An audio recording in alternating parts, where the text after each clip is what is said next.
So when you're doing your square holder, you're going to start out with a long rectangular slab. So it doesn't need to be really wide. You'll want it to be about 3/8 inch. So right now I'm working on making the wall of my holder. So what I'm going to do is take one of these sticks and actually line it up with the edge to create a straight edge for my wall. All right. You can take a needle tool, kind of go right along there. When I lift that up, I've created a nice straight edge here. Over on this side, we're going to do the same. And I would just figure out whether or not this looks parallel to the other side. If you really want, you can measure it out. You can make a tracer, but you can kind of do it just using your eye for the most part.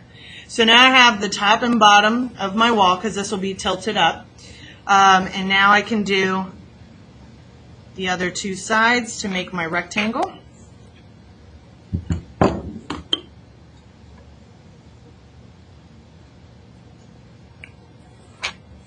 Okay, so I have a nice rectangle. Again, this will be used as part of my walls, okay? So now you have your other slab, and this is where you're going to put your square shape on here. You're going to cut out the square shape. Keep in mind what size your coasters are. So if your coasters are, say, 4 inches wide, you're going to want to make your holder a lot wider. I would make it about 1.5 inches wider. So if your coasters are 4 inches, you're going to want to make it 5.5. So this is going to be your base of your holder. Again, this is going to be larger than your coasters by about 1.5 inches. You'll have your base and your wall. So your wall is going to go directly on top of your base. You'll just kind of line it up. And then right where the corner is, you're actually just going to bend your holder. So what you'll do is you can either use your finger or you can use a tool. It doesn't matter, whatever you want. And you're just going to stick that into the corner and kind of just pinch. So I know you can't see what I'm doing on this side right here, but I could show you on one of the other sides. So right here, let's focus on this one. I'm going to have my left finger right here, and then I'm just going to kind of bend this around. And if your clay cracks, don't worry. This is just an easier way to do this anyway. But you'll kind of just pinch right along the edge to square that off. Okay?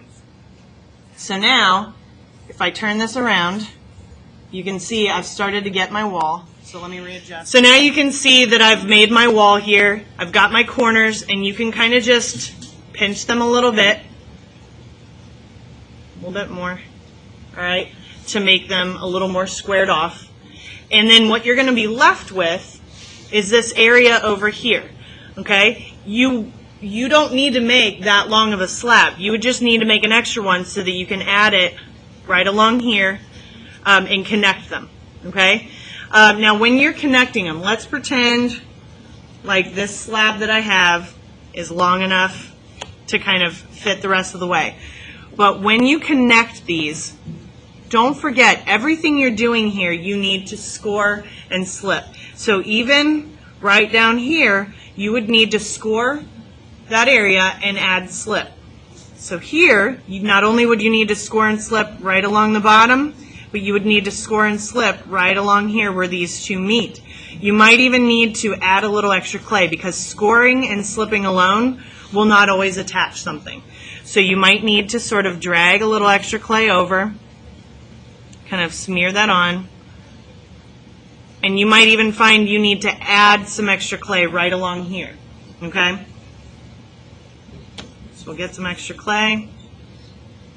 You would place it on top here, and kind of supporting the inside, you would press it down and smooth it on.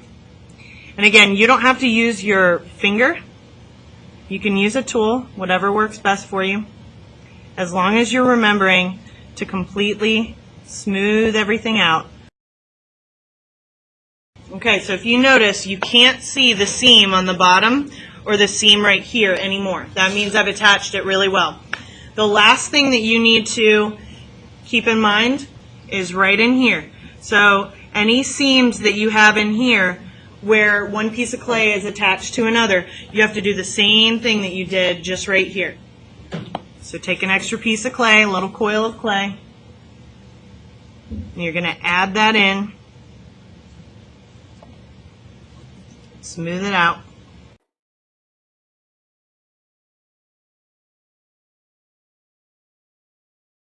Okay, and you would do that along the entire inner seam.